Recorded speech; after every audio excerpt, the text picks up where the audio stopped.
Hello everyone, welcome to final study. Final study ক্লাসে তোমাদের প্রত্যেককে স্বাগত। আজকে আমরা সেল বা কোষ সম্পর্কে সম্পূর্ণ জানব। একটি মাইক্রোস্কোপের নিচে আমরা যে অগোছালো জেলির মতো পদার্থটি দেখি, সেটি আসলে অত্যন্ত সুশৃঙ্খল এক স্থাপত্য। একটি কোষ নিখুঁতভাবে পরিচালিত একটি বিশাল কারখানার মতো কাজ করে। আর এই কারখানার ভেতরে নির্দিষ্ট কাজ করার জন্য যে ছোট ছোট মেশিনগুলো রয়েছে, সেগুলোকে আমরা বলি অঙ্গাণু বা অর্গানেল। আজকের ক্লাসে আমরা একেবারে শূন্য থেকে একটি আদর্শ ইউক্যারিওটিক কোষ বা ইউক্যারিওটিক সেল তৈরি করব। আমরা দেখে নেব এর প্রতিটি উপাদানের গঠন এবং তারা কিভাবে একে অপরের সাথে মিলে পুরো ব্যবস্থাটিকে সচল রাখে। এই আণুবীক্ষণিক কারখানার ভেতরের প্রতিটি কাজ সরাসরি উচ্চতর জীববিদ্যার জটিল বিষয়গুলোর সাথে যুক্ত। এই ভিত্তিটি মজবুত থাকলে পরীক্ষার কঠিন প্রশ্নগুলোর যৌক্তিক উত্তর দেওয়া অনেক সহজ হয়ে যায়। আমাদের এই কোষের ভিত্তি হল কোষ পর্দা এবং ভেতরের তরল সাইটোপ্লাজম। এটি হল সেই ফাঁকা ক্যানভাস যেখানে আমরা আমাদের অঙ্গাণুগুলো একে একে সাজাব। সব কারখানারই একজন পরিচালক থাকে। এই ফাঁকা কোষের ঠিক কেন্দ্রে আমরা প্রথমে বসাব কোষের সবচেয়ে গুরুত্বপূর্ণ অঙ্গাণুটিকে, নিউক্লিয়াস। নিউক্লিয়াসকে বিশ্লেষণ করলে আমরা চারটি প্রধান অংশ পাই: নিউক্লিয় পর্দা, ভেতরের তরল নিউক্লিওপ্লাজম, কেন্দ্রে থাকা নিউক্লিওলাস এবং সুতোর মতো জড়িয়ে থাকা ক্রোমাটিন জালিকা, ক্রোমাটিন রেটিকুলাম। নিউক্লিয়াসের প্রধান কাজ হল কোষের সমস্ত জেনেটিক তথ্য নিয়ন্ত্রণ করা এবং কোষ বিভাজনের নির্দেশ দেওয়া। এই চিত্রটি লক্ষ্য করো। এখানে নিউক্লিয়াসের ভেতরের দানাদার নিউক্লিওলাস এবং জালের মতো ক্রোমাটিন তন্তুর সূক্ষ্ম গঠনটি স্পষ্টভাবে দেখানো হয়েছে। নিউক্লিয়াস হল এই কারখানার প্রধান নিয়ন্ত্রক। এই ব্লুপ্রিন্ট বা নির্দেশিকা ছাড়া কোষের পক্ষে বংশবৃদ্ধি করা বা টিকে থাকা অসম্ভব।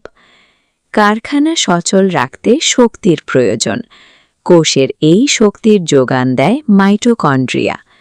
এর গঠনটি বেশ অনন্য।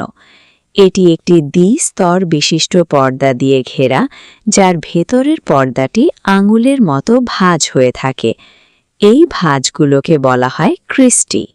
এর ভেতরেই তৈরি হয় এটিপি বা অ্যাডিনোসিন ট্রাইফসফেট, যা কোষের সমস্ত কাজ পরিচালনার জন্য প্রয়োজনীয় শক্তির একক বা কারেন্সি হিসেবে ব্যবহৃত হয়। তোমাদের বইয়ের এই ডায়াগ্রামে মাইটোকন্ড্রিয়ার সেই ভেতরের পর্দা বা ক্রিস্টির ভাঁজগুলো লক্ষ্য করো। এটি হল কোষের প্রধান শক্তি উৎপাদন কেন্দ্র। প্রাণী কোষের পাশাপাশি উদ্ভিদ কোষে শক্তির আরেকটি উৎস থাকে, প্লাস্টিডস। প্লাস্টিড প্রধানত তিন ধরনের হয়: সবুজ রঙের ক্লোরোপ্লাস্ট, যা খাদ্যের যোগান দেয়; রঙিন ক্রোমোপ্লাস্ট, যা ফুল ও ফলের রং দেয়; এবং বর্ণহীন লিউকোপ্লাস্ট, যা খাদ্য সঞ্চয় করে। শক্তির নিয়মিত যোগান ছাড়া জীবনধারণ সম্ভব নয়। মাইটোকন্ড্রিয়া এবং প্লাস্টিড সেই প্রয়োজনীয় জ্বালানি সরবরাহ করে কোষের বাকি অঙ্গাণুগুলোকে সচল রাখে।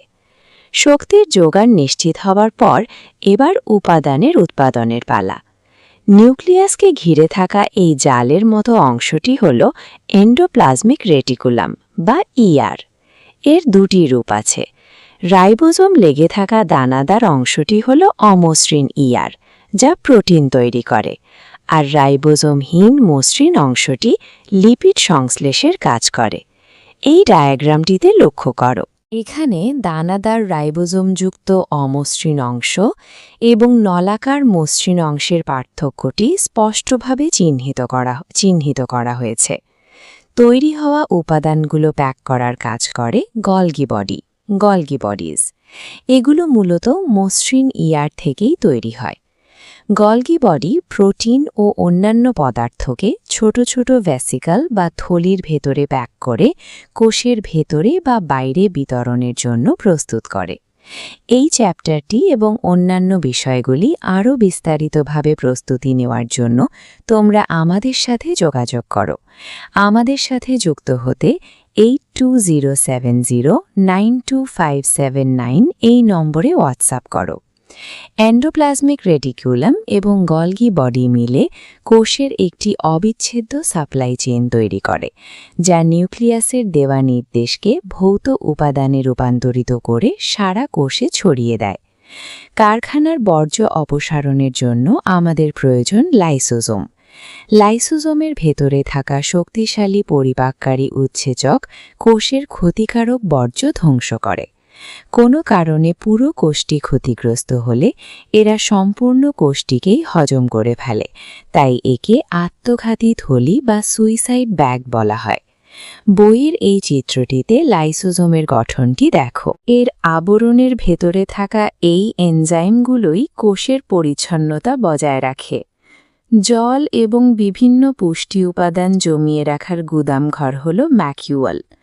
প্রাণী কোষে এগুলো আকারে ছোট হলেও উদ্ভিদ কোষে ভ্যাকিউলগুলো অনেক বড় হয় এবং কোষকে ভেতর থেকে দৃঢ়তা প্রদান করে।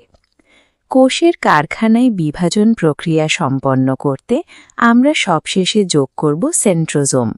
এটি শুধুমাত্র প্রাণী কোষেই থাকে এবং কোষ বিভাজনের সময় বেমতন্ত্র বা স্পিন্ডল ফাইবার তৈরি করে ক্রোমোজোমগুলোকে আলাদা করতে কাজ করে। এই প্রতিটি অঙ্গাণু যুক্ত হবার মাধ্যমে কোষটি এখন একটি পূর্ণাঙ্গ ও স্বয়ংসম্পূর্ণ কারখানায় পরিণত হল, যা বর্জ্য পরিষ্কার করতে, শক্তি সঞ্চয় করতে এবং বংশবৃদ্ধি করতে সক্ষম। কোষের প্রতিটি অংশের কাজ জানার পর এখন আমরা এই অঙ্গাণুগুলোর উপস্থিতি বিচার করে পৃথিবীর সমস্ত জীবকে দুটি প্রধান ভাগে ভাগ করতে পারি। আমাদের তৈরি করা এই জটিল ইউক্যারিওটিক কোষের পাশে আদিম প্রোক্যারিওটিক কোষ বা ব্যাকটেরিয়ার পার্থক্যটি লক্ষ্য করো। প্রোক্যারিওটিক কোষে কোনো পর্দা ঘেরা অঙ্গাণু বা সুনির্দিষ্ট নিউক্লিয়াস থাকে না। এদের জেনেটিক তথ্য সাইটোপ্লাজমের নিউক্লিয়য়েড আকারে ছড়িয়ে থাকে। আরেকটি উল্লেখযোগ্য পার্থক্য হল রাইবোজোমের ধরন। ব্যাকটেরিয়ার মতো আদি কোষে 70S রাইবোজোম থাকে, যেখানে উন্নত ইউক্যারিওটিক কোষে থাকে 80S রাইবোজোম। পর্দা ঘেরা এই অঙ্গাণুগুলোর বিবর্তনই মূলত আদিম সরল এককোষী জীব থেকে বর্তমানের জটিল উদ্ভিদ ও প্রাণী তৈরির পথ প্রশস্ত করেছে। সবশেষে আমরা দেখে নেব উন্নত কোষের দুটি প্রধান শ্রেণী, উদ্ভিদ কোষ এবং প্রাণী কোষের মধ্যেকার মৌলিক পার্থক্য। উদ্ভিদ কোষের তিনটি প্রধান বৈশিষ্ট্য হল এর বাইরে শক্ত কোষ প্রাচীর, কোষের কেন্দ্রে থাকা বিশাল ভ্যাকিউল এবং খাদ্য তৈরির জন্য প্রয়োজনীয় প্লাস্টিড। এর বিপরীতে প্রাণী কোষে এই অংশগুলো থাকে না, তবে এর বদলে প্রাণী কোষে সেন্ট্রোজোম থাকে, যা উদ্ভিদ কোষে দেখা যায় না। কোষের ভেতরের এই সূক্ষ্ম ভিন্নতাগুলোই নির্ধারণ করে দেয় কেন গাছপালা শক্ত ও সভোজী হয় এবং কেন প্রাণীরা নমনীয় ও খাদ্যের জন্য অন্যের উপর নির্ভরশীল হয়। এই অঙ্গাণুগুলোর গঠন ও কাজ মনে রাখা জীববিদ্যার প্রতিটি পরবর্তী পাঠের জন্য অত্যন্ত সহায়ক।